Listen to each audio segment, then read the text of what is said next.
Bonjour, moi c'est Mérias Couton, docteur en sciences agronomiques, ingénieur agronome et précédemment directeur du parc national de la Pindiari et expert en gestion des ressources naturelles. Je suis votre formateur sur 4 modules qui ont pour objectif d'accroître l'implication des jeunes dans la gestion durable de la biodiversité. Cette formation ne saurait être possible sans l'implication des partenaires que sont l'Union africaine, la coopération allemande, sur ce projet porté par EcoBénin. Les 4 modules que nous allons vous dérouler durant cette formation s'intitulent successivement la biodiversité en 1, suivra la Convention sur la diversité biologique, après la jeunesse et la Convention, et tout ceci pour finir par ce dernier qui est le module le plus actif, développer votre militantisme pour la conservation de la biodiversité. Bien entendu, quelques interviews et des bandes vidéo vont entre-temps passer pour agrémenter certaines parties de cette présentation. Sans tarder, nous allons aborder le premier module, la biodiversité. Nous allons parler de sa définition et des composantes. Nous allons parler de l'importance de la biodiversité, de la dépendance des jeunes vis-à-vis de la biodiversité, des facteurs qui menacent la diversité biologique et nous allons finir par les mesures et indicateurs de biodiversité. C'est quoi la biodiversité? L'expression est constituée de 2 parties. Bio, que vous savez signifie vie, comme dans biologie, et diversité, qui est la variabilité. La diversité biologique est la variabilité des organismes, des écosystèmes et des complexes écologiques dont les organismes font partie. Elle est perçue à 3 niveaux différents.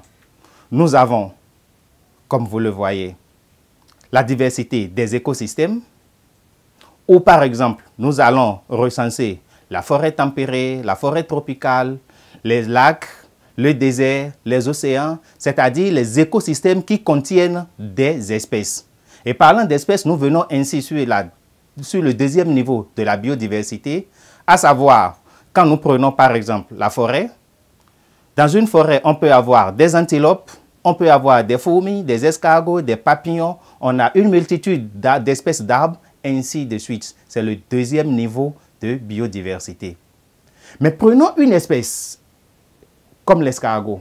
Il y a plusieurs types ou formes d'escargots. Nous pouvons en avoir avec la coquille blanche, la coquille rouge, l'escargot noir. C'est la diversité génétique puisque cette variation dépend des allèles dans l'espèce. Voilà défini les 3 niveaux de biodiversité. Mais en quoi la diversité biologique est importante pour nous, pour la vie sur la Terre? Cette importance se lie à travers les services écosystémiques. Nous parlerons ici de 3 types de services. Les services d'approvisionnement, en premier lieu, sont largement fondés sur la diversité biologique. Quand vous allez vous approvisionner pour vous alimenter, les aliments qui sont cultivés, le gibier, les plantes, les ressources génétiques, le bois, et le charbon, les fibres que vous allez utiliser, tout cela vient des êtres vivants qui sont partie de la diversité biologique. Nous avons les services de régulation qui concernent par exemple la régulation des ravageurs, la réduction des crues, la quantité et la qualité de l'eau, la pollinisation par les abeilles. Voilà des éléments de biodiversité qui agissent pour que nous puissions rester en vie. Sans oublier les services culturels. Lorsque vous allez à l'école pour l'éducation, c'est des éléments de biodiversité qui sont utilisés. Le bois pour par exemple les tables et bancs. Lorsque nous avons besoin d'inspiration, nous allons nous asseoir au bord du lac, nous allons nous asseoir en forêt, nous allons faire du tourisme. Nous utilisons les éléments de biodiversité. À l'échelle globale comme à l'échelle locale ou individuelle, nous utilisons tous les jours les éléments de biodiversité. Suivez par exemple cette importance de la biodiversité dans cette bande vidéo. La Terre est la seule planète où la vie est partout, presque. Aucune autre planète ne ressemble à la Terre. On y découvre une multitude de couleurs, de reliefs et de paysages. L'extrême variété de ces milieux permet à une multitude d'espèces végétales et animales de vivre et de se développer. et l'ensemble des êtres qui peuplent la Terre est appelée la biodiversité. Sans la biodiversité, l'homme ne pourrait pas survivre. La diversité des espèces est indispensable à la santé. Plus de la moitié des médicaments proviennent de substances naturelles. La biodiversité est aussi la source principale d'alimentation des hommes. La pêche représente environ 100 millions de tonnes de nourriture au niveau mondial par an. Mais la biodiversité assure d'innombrables services écologiques. Les mangroves constituent la plus grande machine à stocker du carbone. Le long des côtes tropicales, elles servent d'abri pour les poissons, des oiseaux et de petits mammifères. Les plantes à fleurs, pour beaucoup d'entre elles, dépendent pour leur pollinisation d'insectes comme les abeilles ou les papillons. Albert Einstein disait que si l'abeille disparaissait de la surface du globe, l'espèce humaine n'aurait plus que 5 années à vivre. La biodiversité est importante pour la survie de l'homme sur la planète Terre. L'avenir des générations futures dépend donc du respect et de la conservation de cette biodiversité.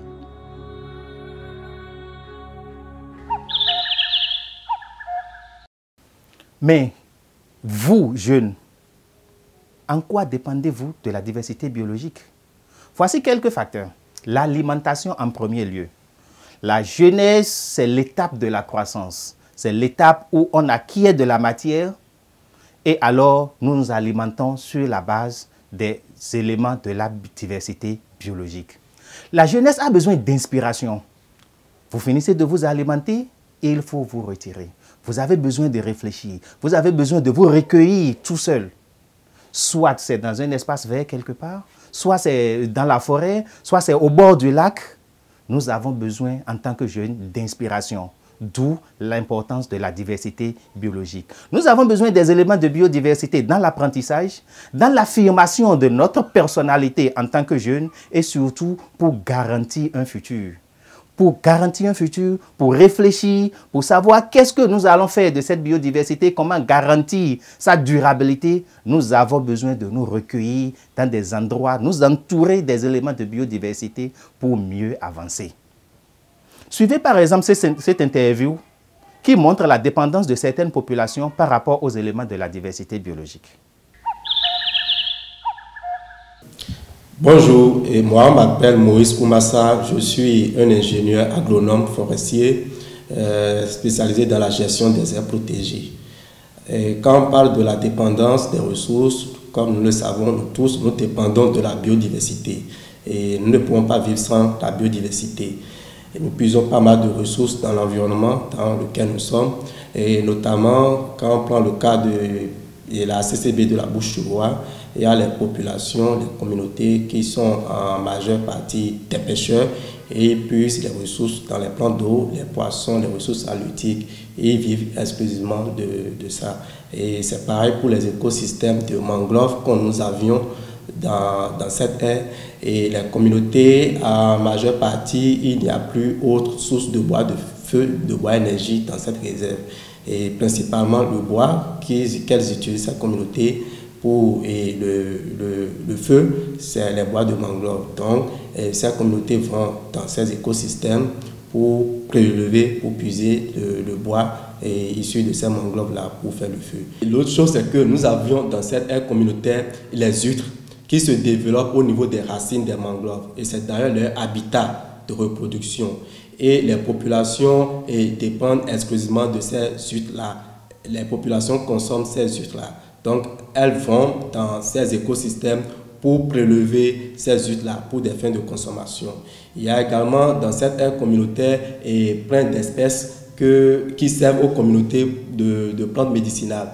Donc, ces communautés vont dans ces écosystèmes pour prélever des plantes qui les servent pour le traitement des maladies, par exemple le palu et plein d'autres maladies qu'ils essaient de soigner, de traiter avec ces espèces de plantes médicinales. Tous autant que nous sommes êtres vivants sur la Terre, nous dépendons de la biodiversité et des services écosystémiques que l'environnement nous offre.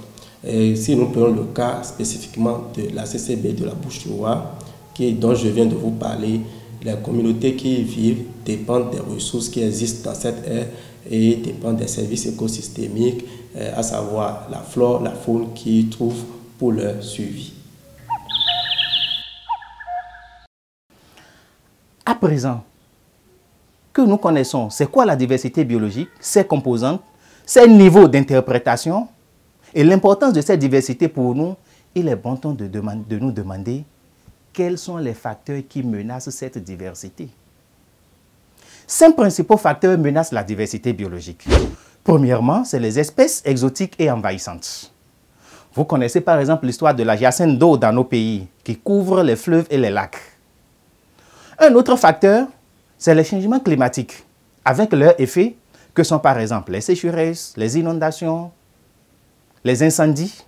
Tout cela menace la diversité biologique. Un troisième facteur constitue la pollution. La pollution de l'air, la pollution de la terre, la pollution de l'eau sont des facteurs qui tuent la diversité biologique. Nous avons la modification des habitats par l'agriculture, par l'exploitation, et nous avons enfin la surexploitation des ressources. Il a été estimé que plus du tiers du stock de poissons dans les océans et dans les grands lacs ont déjà été entamés. Il a été aussi démontré que la vitesse d'utilisation du bois d'œuvre est en train de mettre en péril les espèces de flore. Sans oublier la vitesse avec laquelle nous consommons la viande de brousse qui est en train de faire régresser la faune. Mais quand nous venons chez nous en Afrique tropicale, les principales sources de menaces constituent la surexploitation des ressources et la modification des habitats. À moins que l'on ne parvienne à atténuer leurs effets, ces menaces mèneront à une perte de biodiversité et affecteront l'intégrité des écosystèmes et par conséquent leur contribution à notre bien-être sur la planète, c'est-à-dire la réduction des services écosystémiques que nous avions détaillés tantôt. Regardez s'il vous plaît cette bande vidéo sur les menaces liées aux ressources de la diversité biologique. Jusqu'au 19e siècle, l'homme pensait que la nature est inépuisable et ses ressources infinies. Avec la révolution industrielle et la poussée démographique, l'emprise des êtres vivants s'est accrue et on a alors pris conscience de ses impacts sur l'environnement. La pollution, destruction des habitats par la transformation des terres et l'urbanisation. L'être humain détruit et modifie les milieux naturels à une cadence sans précédent. On assiste alors à un bouleversement climatique dû aux émissions massives de gaz à effet de serre. Des centaines d'espèces connues ont disparu. À cela s'ajoutent toutes les espèces qui ont disparu avant même que la science ne les ait décrites. Les conséquences de l'extinction d'une espèce sont dramatiques car les êtres vivants sont dépendants des uns et des autres. Ce qui est détruit l'est toujours. Mais ce qui est en danger et sérieusement menacé peut encore être sauvé. Nous allons finir ce premier module en parlant des mesures et indicateurs. La première mesure que l'on peut prendre sur la diversité biologique, c'est la richesse. La richesse spécifique est une grandeur simple, exprimant le nombre d'éléments ou d'entités que nous avons dans un espace. Dans un milieu ouvert, par exemple, elle varie dans le temps et dans l'espace. Par exemple, en 2015, au niveau de 10 lacs d'agrément autour de Yamoussoukro, Conan et ses collaborateurs en 2015 ont dénombré 101 espèces d'oiseaux, dont 36 espèces rares et 51 espèces accidentelles. Voilà un exemple de mesure de la richesse spécifique. Il existe plein d'autres indicateurs plus complexes tels que le calcul de l'abondance d'une espèce, le calcul de la dominance d'une espèce par rapport à d'autres, la diversité, le calcul de la diversité, le calcul de la régularité, mais nous n'allons pas les aborder ici. Les indicateurs sont très importants en ce qu'ils permettent de mesurer le résultat de nos efforts. Lorsque vous allez intervenir sur la biodiversité, objectif de la présente formation, il faudra qu'on voit à la fin quels résultats vos efforts ont donné, en ce que ça aurait amélioré des indicateurs. Voilà un lien qui vous renvoie vers un document très important qui détaille pour la diversité biologique beaucoup d'indicateurs. Nous voici à la fin de ce premier module sur la biodiversité. Merci beaucoup de l'avoir suivi et à très bientôt pour le prochain module qui portera sur la Convention sur la diversité biologique.